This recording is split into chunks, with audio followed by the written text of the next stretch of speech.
Subscribe करूँ हमारे channel lot of takes को एंड बेल आइकन भी दबाई दियंतु फॉर गेटिंग फास्ट नोटिफिकेशन। जय जगन्नाथ फ्रेंड्स, मु शैलेंद्र आपनको स्वागत करूँ हमर चैनल लॉट ऑफ टेक्स को।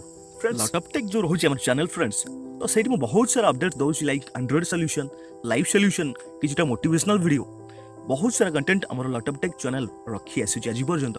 तो फ्रेंड्स आज हम गोटे डिफरेंट टॉपिक ऊपर को जीवा फ्रेंड्स, जोटा आपण इमेजिन भी कर नथिबे। फ्रेंड्स टॉपिक होची हमर जगतरनाथ जगन्नाथ फ्रेंड्स, वीडियो को शेष पर्यंत देखो, बिल्कुल भी कुआडे जातुनी कहीं आज जो 8 मिनिट कि 10 मिनिट आमको टाइम दौरान से बहुत सारा जिन जानापी पाइबे। फ्रेंड्स आजिका डेट्रे world each and every corner रु बहुत सारा लोक आई मीन ह्यूज अमाउंट लोक आसुचंती जगन्नाथ को देखिकी तांकर ब्लेसिंग्स नवा पई। बट फ्रेंड्स केबे भी कहीं ट्राई करि नहंती किछटा जिनस जानिया पई, जो जिनस लुचिकी अछि जगन्नाथ मंदिर भितर। फ्रेंड्स जगन्नाथ विषय तो आपण बहुत किछि जानि छथि, से कालिया ठाकुर घर श्रीमंदिर ऊपर आपनकर बहुत सारा जिनस जानिया अछि। तो फ्रेंड्स आसंतु देखिबा गिरिधारी मुरलीधर कन्हैया जगन्नाथ। फ्रेंड्स कन्हांकर जत्ते भी ना अछि सेते तांकर चमत्कार भी अछि। फ्रेंड्स विष्णु को अवतार भगवान श्रीकृष्णंकर सिलसिला आज समग्र पृथ्वी रे परिचित। फ्रेंड्स आम हिंदू धर्म ग्रंथ रे महाप्रभुंकर एते सबु लीला अछि। फ्रेंड्स जे कोनोसी भी भक्त स्तब्ध रहि जाय। आजिका डेट रे विश्वर कोण अनुकोण रे बहुत धार्मिक स्थल अछि जहाँ सब आम महाप्रभु को समर्पित। किंतु आम पुरी रे जगन्नाथ मंदिर एमिति एक पवित्र स्थली जोठी लुचि रही बहुत सारा चमत्कारिता। फ्रेंड्स से चमत्कारिता भी सब एते महान जे के भी सुने आश्चर्य हो जाए। फ्रेंड्स आप आउट ऑफ कंट्री के जातु, आउट ऑफ स्टेट जातु, तो सही आम जगन्नाथ विषय में अननोन पर्सन को किसी कही दिंतु, मात्र पदे कथा शुणिकी आपड़ तार रिएक्शन देखु, सरप्राइज हो तार रिएक्शन देखिकी। आम समस्त बहुत भाग्यवान फ्रेंड्स, कहीं आम जगन्नाथ देश जन्म हो जाए। फ्रेंड्स मोर गोटे ही ख्वाहिश थी कि मोर वीडियो लाइब्रेरी जगन्नाथ ऊपर किसी वीडियो रखापी, तो से आज मु मोर ड्रीम को अचीव करने जाऊँगी। जगन्नाथ टॉपिक किसी आपको शेयर करेगी। तो फ्रेंड्स मु वर्तमान सबू रहस्य आपको कहवाई जाऊँगी। तो फास्ट आमर रोचे रहस्य पतित पावन बाना उपर जगन्नाथ पताका, पतित पावन पताका।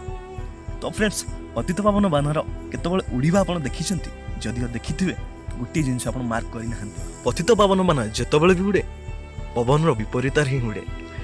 फ्रेंड्स देखो, जदि पवन पूर्व पश्चिम को बहुची तो पश्चिम पूर्व को ही बाना उड़ू थाए। तो फ्रेंड्स जदि के पुरी जाऊँगी ये जिनस को बिल्कुल भी मार्क करने भूलु। फ्रेंड्स आम बर्तमान जा सेकेंड रहस्य उपर पर्दा उठाइवाई, जोटा नीलचक्र उपर आधारित, जहाँ को आप सुदर्शन चक्र करके जानी था।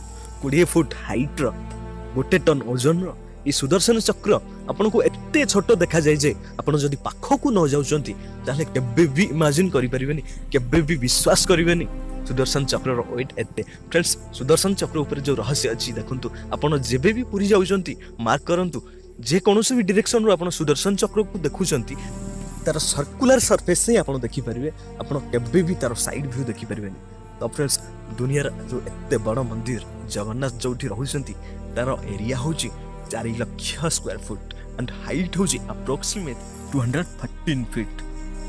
3 नंबर रहस्य जो रहुची हमर जगन्नाथ मंदिर ऊपर फ्रेंड्स काफी इंटरेस्टिंग, कहीं जेकोसी भी हाइट जिनस आप देखुं तार छाई आप जहाँ भी हेले देखुवे। बट पुरी मंदिर केबे भी जातु, जदि भी केबे मार्क करना नेक्स्ट टाइम जेबे भी जाऊँ मार्क करूँ, तार छाई आप केबे भी देखिपारे, ओनली देखिपारे गोटे जगह जोटा गूगल मैप रे।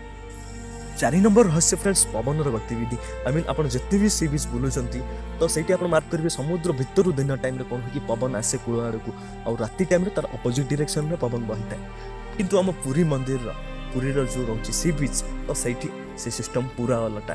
आई मीन दिन टाइम रे समुद्र भितर को जाए पवन, और राति टाइम रे समुद्र पवन आसे। दुनिया को जे एते साइंटिस्ट रिप्रेजेंट करुची तो सी निजे केते बड़ साइंटिस्ट आपण एथुर ही मार्क करुथे। तो आमे वर्तमान जीवा 5 नंबर रहस्य को।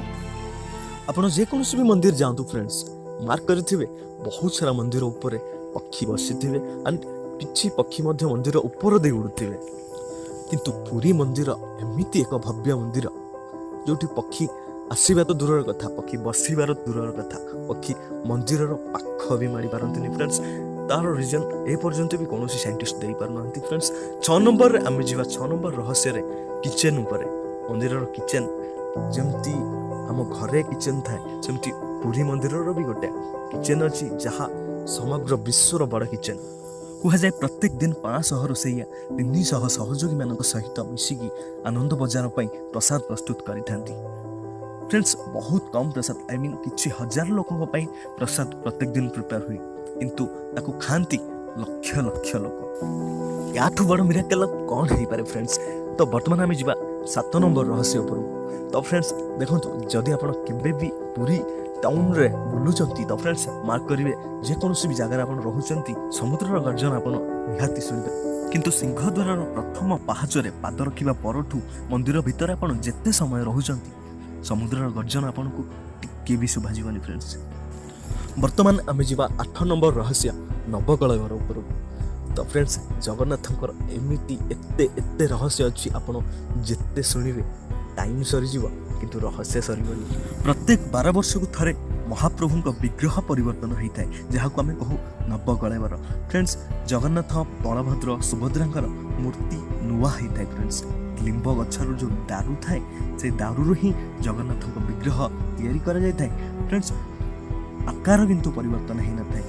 ମହାପ୍ରଭୁ ଜଗନ୍ନାଥ, ବଳଭଦ୍ର, ସୁଭଦ୍ରା ପୂର୍ବରୁ ଯେମିତି ଦେଖାଯାଆନ୍ତି ଘଟ ପରିବର୍ତ୍ତନ ପରେ, ବିଗ୍ରହ ପରିବର୍ତ୍ତନ ପରେ ଠିକ୍ ସେମିତି ହିଁ ଦେଖାଯାଆନ୍ତି, କିଛି ବି ପରିବର୍ତ୍ତନ ହେଇନଥାଏ। ଫ୍ରେଣ୍ଡସ୍, ନବକଳେବର କଥା କହିଲେ ରାତି ପାହିଯିବ କିନ୍ତୁ ଆମ କଥା ସରିବନି। ତ ଫ୍ରେଣ୍ଡସ୍, ବର୍ତ୍ତମାନ ଆମେ ଯିବା 9 ନମ୍ବର ରହସ୍ୟକୁ, ଯେଉଁଟା ହେଉଛି କାର୍ ଫେଷ୍ଟିଭାଲ। ବିଶ୍ୱର କୋଣ ଅନୁକୋଣରୁ ଅଗଣିତ ଭକ୍ତ ଆସିଥାନ୍ତି ଜଗନ୍ନାଥଙ୍କୁ ଟିକେ ପାଖରେ ଦେଖିବା ପାଇଁ। ରଥ ଉପରେ ଜଗନ୍ନାଥ କେମିତି ବସିଛନ୍ତି, କେମିତି ସେ ମାଉସୀ ଘରକୁ ଯାଉଛନ୍ତି, ତାଙ୍କ ଯାତ୍ରା, ଶୋଭାଯାତ୍ରା ଦେଖିବା ପାଇଁ। ଏମିତି ଲୋମହର୍ଷଣକାରୀ ଦୃଶ୍ୟ ବିଶ୍ୱର କୌଣସି ବି ଜାଗାରେ ଆପଣ ଦେଖିବା ପାଇଁ ପାଇବେନି। ଫ୍ରେଣ୍ଡସ୍, ରଥଯାତ୍ରା ତ ହେଉଛି, ବହୁତ ଜାଗାରେ ହେଉଛି, ଫରେନ୍ରେ ବି ହେଉଛି, କିନ୍ତୁ ପୁରୀ ରଥଯାତ୍ରା ଆଉଟଷ୍ଟାଣ୍ଡ। ଆପଣ ବହୁତ ଭାଗ୍ୟବାନ ଫ୍ରେଣ୍ଡସ୍। ପ୍ରତ୍ୟେକ ରଥଯାତ୍ରାରେ ପ୍ରତ୍ୟେକ ବର୍ଷ ଆପଣ ଯାଇକି ଜଗନ୍ନାଥଙ୍କ ଦୌଡ଼ି ଧରିକି ଜଗନ୍ନାଥଙ୍କ ରଥକୁ ଟାଣୁଛନ୍ତି। ଫ୍ରେଣ୍ଡସ୍, ବର୍ତ୍ତମାନ ଆମେ ଯିବା 10 ନମ୍ବର ରହସ୍ୟ ଫ୍ରେଣ୍ଡସ୍, ବେଡ଼ି ହନୁମାନ। ଆପଣ ଜାଣିଥିବେ, ଯାଇଥିବେ ମଧ୍ୟ। ତ ଯଦି ଯାଇନାହାନ୍ତି ମୁଁ ଆପଣଙ୍କୁ ଆଉ ଥରେ ସଜେଷ୍ଟ କରୁଛି, ଆପଣ ଯାଆନ୍ତୁ ଥରେ ବେଡ଼ି ହନୁମାନଙ୍କୁ ଦର୍ଶନ କରନ୍ତୁ ଫ୍ରେଣ୍ଡସ୍। ବେଡ଼ି ହନୁମାନଙ୍କର ଗୋଟେ କହାବତ ଅଛି ଫ୍ରେଣ୍ଡସ୍। ଜଗନ୍ନାଥଙ୍କ ମନ୍ଦିର ଯେତେବେଳେ ତିଆରି ହେଉଥିଲା ତ ସେଇ ଟାଇମ୍ରେ କ'ଣ ହେଉଥିଲା, ସମୁଦ୍ର ଦେବତା ଜଗନ୍ନାଥଙ୍କୁ ଦର୍ଶନ କରିବା ପାଇଁ ଆସି ଦୁଇ ଥର ମନ୍ଦିର ଆଗକୁ ଯିବା କାମରେ ବାଧା ସାଜିଥିଲେ। ତ ଫ୍ରେଣ୍ଡସ୍, ସେଥିପାଇଁ ଜଗନ୍ନାଥ ହନୁମାନଙ୍କୁ ଆଦେଶ ଦେଇଥିଲେ କି ସମୁଦ୍ରର ଗତିବିଧିକୁ ପରୀକ୍ଷଣ କରିବା ପାଇଁ, ଯେହେତୁ ସେ ପବନଙ୍କ ପୁତ୍ର। ତ ଥରେ ମହାପ୍ରଭୁ ହନୁମାନ ଜଗନ୍ନାଥଙ୍କୁ ନ ଜଣିକି ଅଯୋଧ୍ୟା ଚାଲି ଯାଇଥିଲେ। ତ ସେଇଠି କ'ଣ ହେଇଛି ନା, ସମୁଦ୍ର ଆଉ ଥରେ ଆସିକି ମନ୍ଦିର କାମରେ ବାଧା ସାଜିଥିଲେ। ତ ସେଇଠି ଜଗନ୍ନାଥ ହନୁମାନଙ୍କ ଆସିବା ପରେ ତାଙ୍କ ପାଦରେ, ହାତରେ ବେଡ଼ି ପକେଇକି ତାଙ୍କୁ ରଖିଥିଲେ ସମୁଦ୍ରକୁ ଦେଖାଶୁଣା କରିବା ପାଇଁ। ତ ଫ୍ରେଣ୍ଡସ୍, ସେବେଠୁ ଆମ ମହାପ୍ରଭୁ ହନୁମାନ ଏଇଠି ବେଡ଼ି ହନୁମାନ ନାମରେ ପୂଜା ପାଉଛନ୍ତି। ତ ଫ୍ରେଣ୍ଡସ୍, ଆଜିର ଭିଡ଼ିଓ ଏତିକି ହିଁ ଥିଲା। ହୋପ୍ ଆପଣ ବହୁତ ସାରା ଜିନିଷ ଜଗନ୍ନାଥଙ୍କ ଉପରେ ଆଜି ଜାଣିସାରିଛନ୍ତି। ତ ଫ୍ରେଣ୍ଡସ୍, ମୋର ଗୋଟିଏ ମାତ୍ର ଉଦ୍ଦେଶ୍ୟ ଥିଲା ଜଗନ୍ନାଥଙ୍କ କିଛି କଥା ଆପଣଙ୍କ ସାମ୍ନାରେ ସେୟାର କରିବା ପାଇଁ। ତ ଫ୍ରେଣ୍ଡସ୍, ଆଜି ଫାଇନାଲି ମୁଁ ମୋର ବହୁତ ଦିନର ଇଚ୍ଛା ପୂରଣ କରି ସାରିଛି। ତ ଫ୍ରେଣ୍ଡସ୍, ଆମେ ଦେଖା ହେବା ନେକ୍ସଟ ଭିଡ଼ିଓରେ ନୂଆ ଟେକ୍ନିକ୍ ସହିତ, ନୂଆ ଟିପ୍ସ ସହିତ, ନୂଆ ମୋଟିଭେସନାଲ ଭିଡ଼ିଓ ସହିତ। ତ ଫ୍ରେଣ୍ଡସ୍, ଆଜି ପାଇଁ ବିଦାୟ ଦିଅନ୍ତୁ। ଆପଣଙ୍କ happy and healthy life wish କରିକି ସୌନ୍ଦର୍ଯ୍ୟ ଏଇଠି ବିଦାୟ। ଜୟ ଜଗନ୍ନାଥ।